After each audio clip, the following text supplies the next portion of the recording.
Let's rewind to the early 1970s. In America, the muscle car scene was about to cop the biggest sucker punch in history.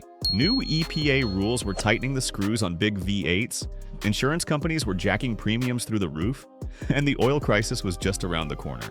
In Australia, we were staring down the barrel of our own supercar scare, a media beat-up that killed off the Phase 4 GTHO and kneecapped Holden's L34 Terrana before it even hit the streets. Our equivalent of the EPA, the ADR system, was rolling out ADR 27A, an emissions rule that would change Aussie muscle forever. But in America, Pontiac decided to fight back. They found a loophole in the EPA's own rulebook and built a Trans Am so outrageous, so bulletproof, and so quick that it slipped through the cracks before anyone could stop it. This is the untold story of the Super Duty 455 and the 15 shocking reasons the EPA couldn't kill it. Number 1. The loophole that saved the Super Duty 455. In 1973, the EPA's rules said that if you built a new engine, you had to run it through a 50,000-mile emissions durability test. That's months of flogging the thing in a lab, measuring every whiff of exhaust. For a big, cami, high-compression engine, that was certain death. But Pontiac's engineers were clever. They registered the SD455 as part of their existing 455 engine family, which only had to pass a 4,000-mile stabilized test. 4,000 miles and you're certified for sale. It's the same kind of bureaucratic sidestep that Aussie manufacturers used in the 70s. Like how Holden kept using the old Red 6 and hot Terranas by stretching the ADR compliance window. Paperwork, not horsepower, was the real weapon.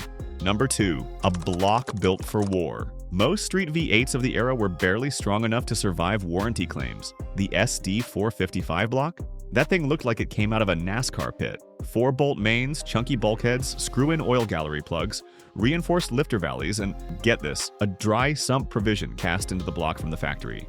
This wasn't for show. The dry sump setup was there because Pontiac originally had racing on their mind. Compare that to our Aussie V8s at the time. Even the GTHO Phase 3's Cleveland was tough, but it wasn't born with dry sump potential baked in. Pontiac basically sold you a race block with number plates. Number 3.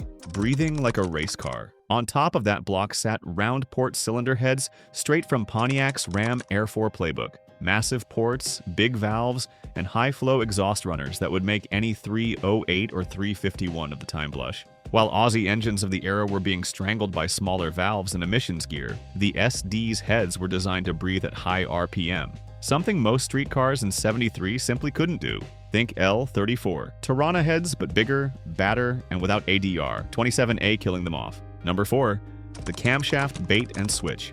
The first SD prototypes had a savage 308/320K camshaft. Huge lift, long duration, a proper lump idle that would make the neighbors call the cops. The EPA hated it, so Pontiac fitted the milder 301/313Y cam to get it through emissions. Official power dropped from 310 to 290 horsepower. But here's the kicker, that downgrade barely slowed it down.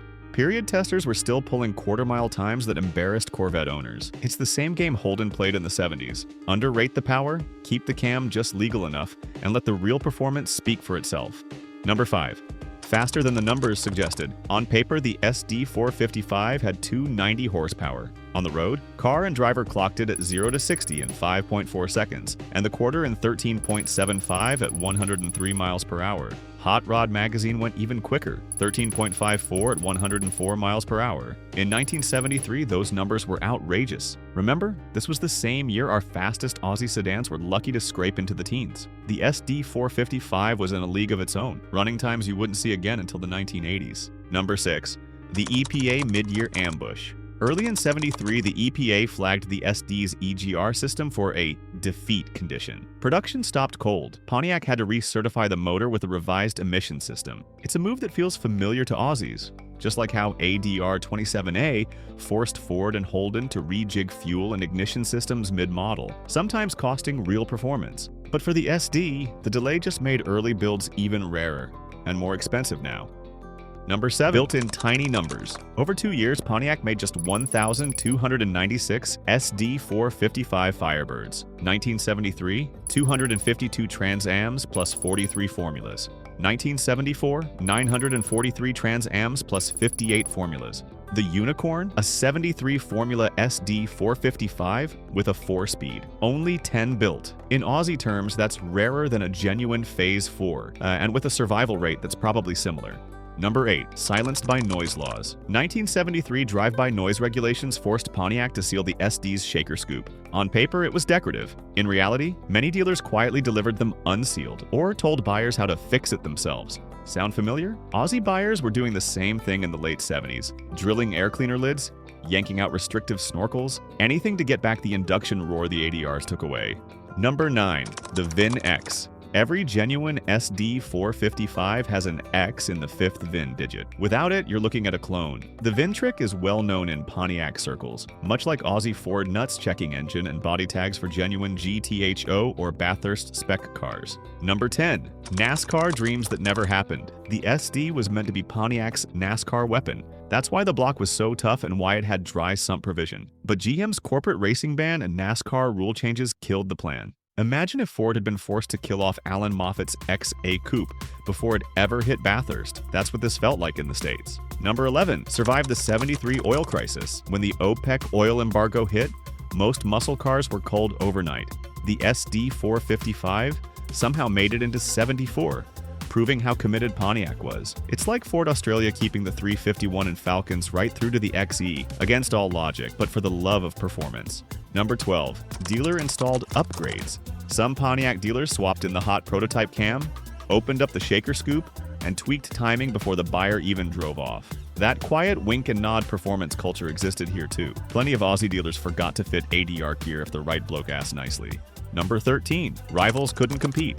By 73, Ford's Big 429 was gone.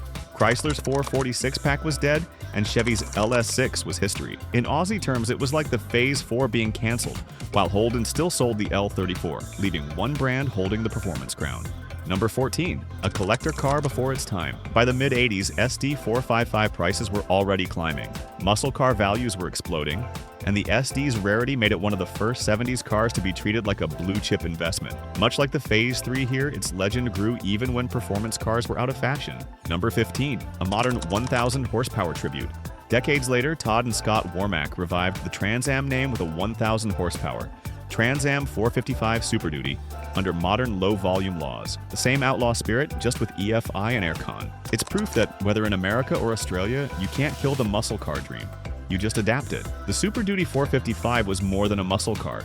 It was a masterclass in outsmarting the system, something both Yanks and Aussies have had to do to keep performance alive. Built when the government said slow down, Pontiac replied, make us. And they built a car so strong, so fast, and so rare that the legend still burns bright 50 years later. If you enjoyed this one, smash that like button, subscribe to Revved Up Muscle, and tell me in the comments, what's Australia's true EPA-defying muscle car?